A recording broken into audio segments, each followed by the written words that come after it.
8 hours continuous journey తర్వాత ఫైనల్‌గా ముంబైలో అయితే దిగేసాము. ఇక్కడి నుంచి లగేజ్ కలెక్ట్ చేసుకొని మళ్ళీ చెన్నై ఫ్లైట్‌ని క్యాచ్ చేయాలి. సో, ఈ కనెక్టింగ్ ఫ్లైట్ వల్ల నాకు ఇదే ఇబ్బంది అనిపించింది. కంటిన్యూయస్‌గా ఒకటేసారి బెంగుళూరుకో, చెన్నైకో ఉంటే బాగుండనిపించి అక్కడ లగేజ్ కలెక్ట్ చేసుకొని మళ్ళీ వెళ్ళి చెక్ ఇన్ అయ్యేసరికి మాకు ఫ్లైట్ అయితే మిస్ అయిపోయింది. సో, వాళ్ళదే కొంచెం 1 అవర్ డిలే అవ్వడం వల్ల వాళ్ళే వేరే టైమింగ్స్ అయితే ఇచ్చింది. అక్కడ 4 అవర్స్ వెయిట్ చేయాల్సొచ్చింది. సో, అంత వెయిటింగ్ తర్వాత ఫైనల్లీ మా బుడ్డోడు అందరితో కలుస్తాడో లేదా అనుకున్నాము.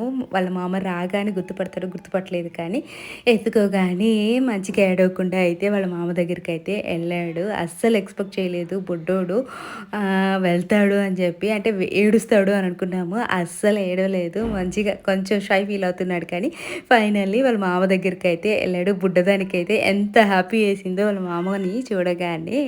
సో, వాళ్ళ మామని అడిగైతే ఐస్ క్రీమ్ తీయిచ్చింది. అంతే ఈ వీడియో.